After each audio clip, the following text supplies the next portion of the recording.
Welcome to Dust to Grace, where gumption meets grace and real life gets lived out loud. I am so glad you're here.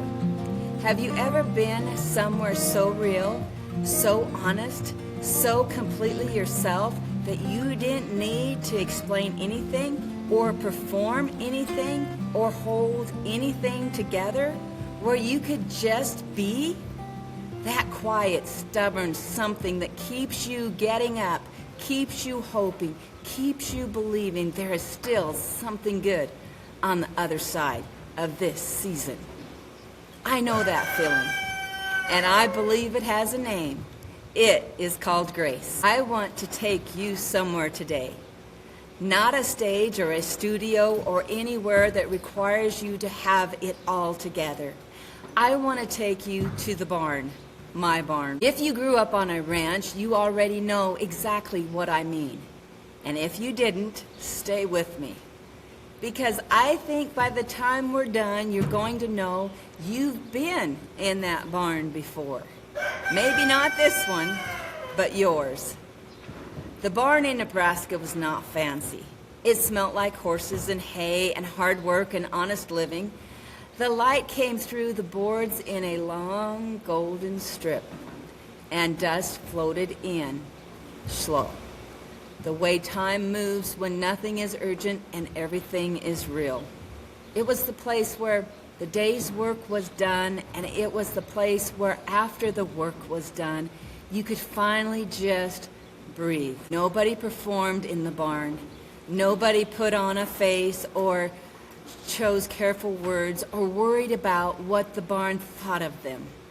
The barn just held them exactly as you were, where the weight of the day still on your shoulders, the dirt on your boots, and maybe in your hair from the wind blowing. Sometimes the day produced grief or joy so big you didn't have language for it yet. That is where I want to meet you today, in that kind of a place. Pull up a 5-gallon bucket. Let your shoulders come down. This is not a place for performing. This is a real place to be real. The barn is where I learned from the people who loved me most, and it started with my grandpa. I can still see his hands. One of his pinky fingers had been crushed in a corn machine, and the fingernail was deformed from there forward. His hands were rough but slow, patient hands that worked land and horses and hard Nebraska winters for longer than I had been alive. He taught me how to bridle a horse in that barn, not just the mechanics of it, how to hold the bit, how to be steady, how to talk to the horse and earn the trust of old Black Beauty. She was my mom's horse. Black Beauty knew she was bigger than me. She was old enough that she was now called a babysitter type of a horse. Grandpa taught me that you move slow and you speak quiet and you let the horse come to you instead of forcing yourself on her. I was maybe 6 or 7 years old, and I didn't know yet that he wasn't just teaching me about horses. After a long day of riding and moving cows, he would show me how to put Black Beauty in the stall, how to make sure the animal was cared for before you cared for yourself. That was just how it was done on the ranch. The animals first, always, and in that order of things. I learned something about responsibility that no classroom ever taught me. You take care of what depends on you, even when you're tired, especially when you're tired. The barn is also where I sat on a 5-gallon bucket and soaked up conversations that I didn't fully understand then, but having been living off ever since. Ranch management, moisture and hope. The men in my family talking about the land the way other people talk about family members, with worry and tenderness and a deep, deep respect. Whether the rain would come, whether the grass would hold, whether the year would be harder than last year, or whether grace would show up in the forecast, the way it sometimes does when we've been patient long enough. That is where my faith was born, not in a building, in a barn, watching people I loved trust something bigger than themselves, with everything they had worked for. Watching them go to bed not knowing and getting up the next morning anyway. That is faith. That is the original gumption. The barn taught me about life and death in the most honest way possible. I have sat in that barn after the birth of a baby calf and watched it stand up on wobbly legs for the first time. Those legs shaking, uncertain, the whole little body figuring out what it means to be alive in a new world. And then the moment it found its mother and drank for the first time. I cannot tell you what that does to a person. It fills something up that you didn't even know was empty. These are the things that impact you, the things that stay with you no matter how far from the ranch you travel. And I have sat in that same barn after losing a beloved animal, sat in the quiet of it with the grief that comes when something that trusted you completely is suddenly gone. And I remember thinking, how does life change so quick? In a blink, in a breath, here and then not here. Both things happen in the same place, the same barn, the same worn wood and golden light. Life comes in and life goes out, and the barn holds both without flinching, without explaining, without asking you to be okay before you were ready. And then there was my dad. I was in my early 20s when we were in the barn. Of course, we were in the barn. And my dad said something to me that I have carried for 40 years. He told me he felt confident that we were so close, he and I, that he believed I would be there for him as he aged. He wasn't asking.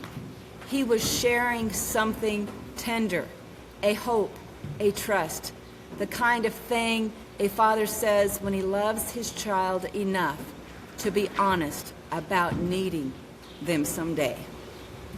I was 20-something. Someday felt like the distant future, like something that would happen to other people first and then slowly, gently, eventually to us. It is 40 years later. And that question, that hope, that responsibility is more real now than it has ever been. Not distant anymore. Not someday. Now. And the weight of it, and the honor of it, and the love underneath it brings me back to the barn every time. Because that is the only place where I know how to hold something this big without dropping it. And then there was another barn, not ours, a veterinarian clinic, a sterilized barn in its own right, belonging to the man that would become my father-in-law. I started working there before I ever gave his son a second thought. My future husband was in the Navy. I was just a young woman showing up and doing the work. One day I was outside trying to push some bulls into the chute, and they were not cooperating. Bulls never do when you need them to. My father-in-law was inside waiting, and he hollered out. He didn't have all day. I hollered right back, "If you can do better, get out here." I got those bulls in. We had a good day. What I learned later was that standing my ground was exactly what he had been waiting for. He was not trying to discourage me. He was trying to find out what I was made of. That was how he operated, always pushing, always testing, always trying to bring the best out in the people around him. And when I pushed back that day, something shifted between us. He respected me, And that respect added another layer to the foundation my own family had already poured into me. Not a new foundation, the same one, going deeper. Confidence that had been built in one barn getting confirmed in another barn. And somewhere in the middle of all of it, a young Navy man came home on leave, arrogant as the day is long, if I am to be honest. But by the time he shipped back out, we were engaged, because I had fallen in love with him, and I'd fallen in love with this family, and I understood that belonging is something you can walk into before you even know you were looking for it. And then there were my boys. When our sons were small, my husband and I would take them out to the barn at night after supper. After the day had worn down, we would head out there together, just the four of us, and we would practice roping. No pressure, no agenda, just family in a barn doing something we loved. We would set the roping dummy, and the boys would throw loop after loop, learning how a rope moves, learning patience, learning to read the timing of the swing, and we would laugh, and we would correct, and we would try again. There was no scoreboard out there, no performance, just teaching and learning and being together in the way that only happens when a family finds the thing they all care about. A family that plays together stays together, and the barn can give us the space to do that. No distraction, no rush, just the sound of a rope cutting through the quiet of a Nebraska night, and four people who belonged to each other figuring out side by side. That is something no arena ever gave me. The barn gave me that. I want to stay in that barn for just a minute longer, because something was happening in all of those places that I didn't have words for then. I do now.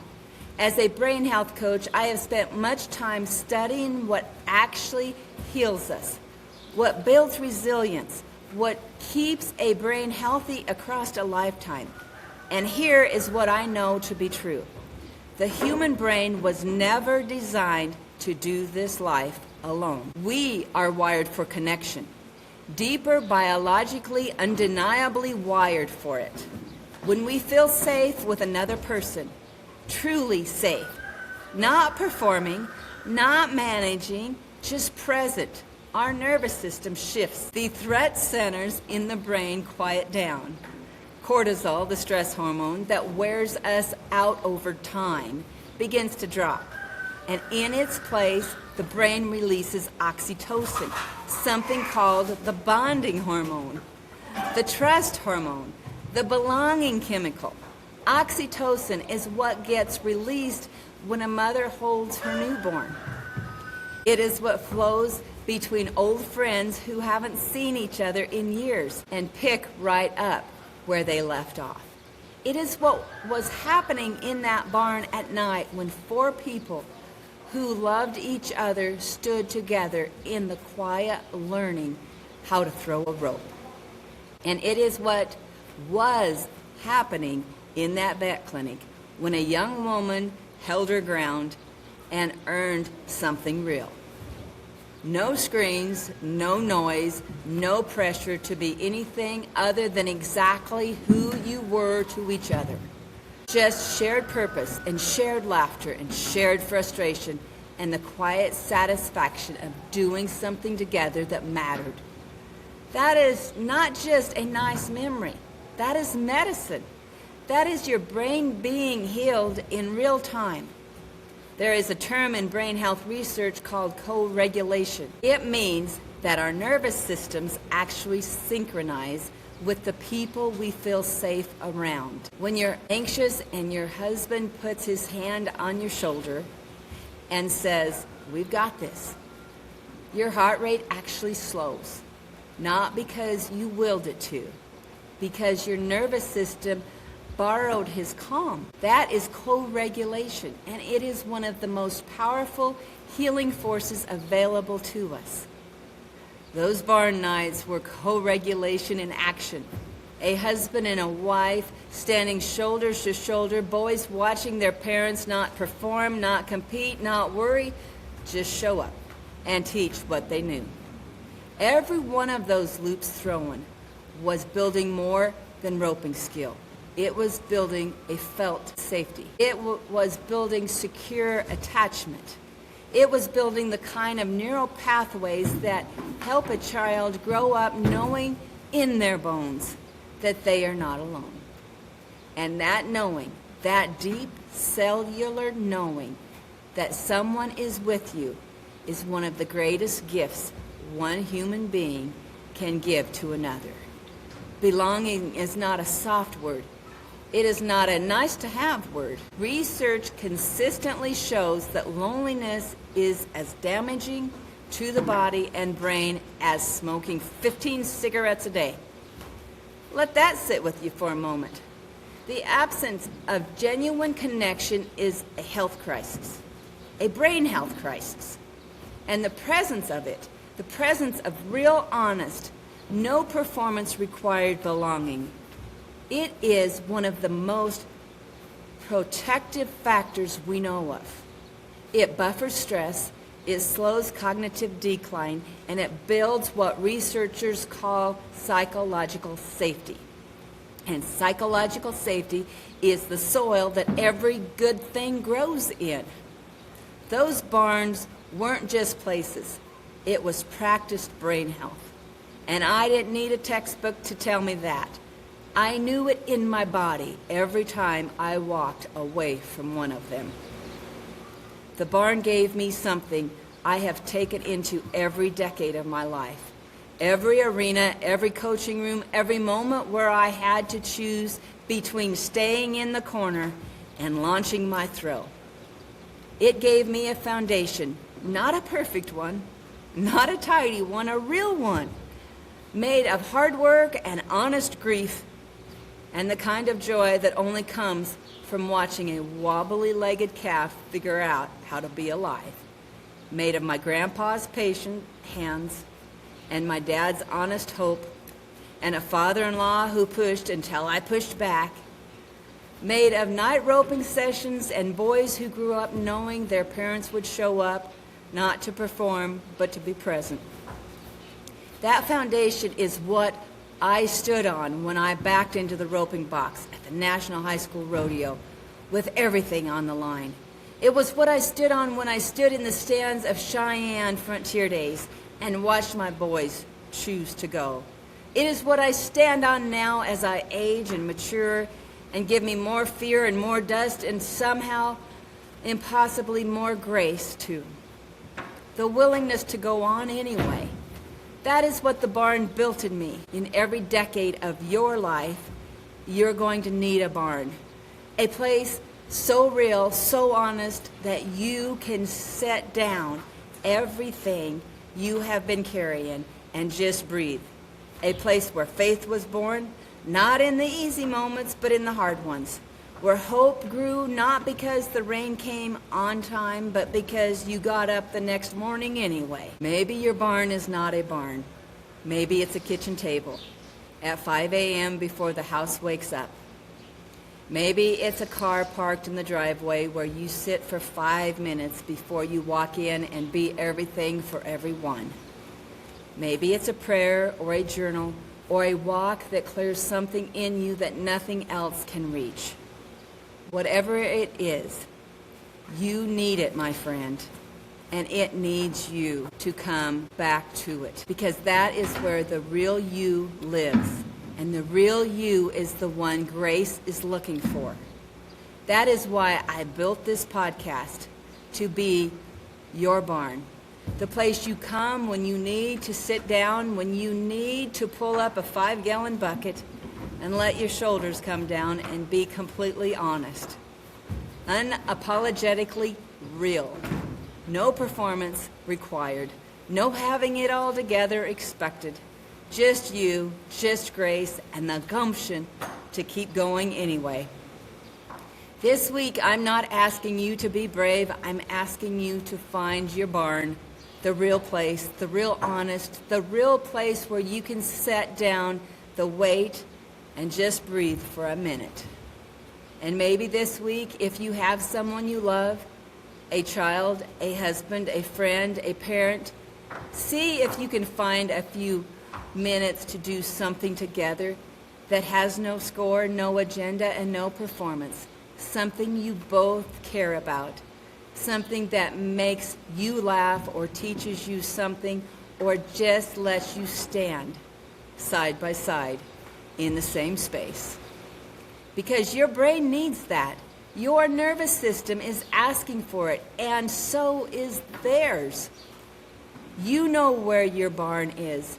You've probably been avoiding it because real places ask real things of us. But grace is already there waiting for you, my friend. It has been waiting a long time.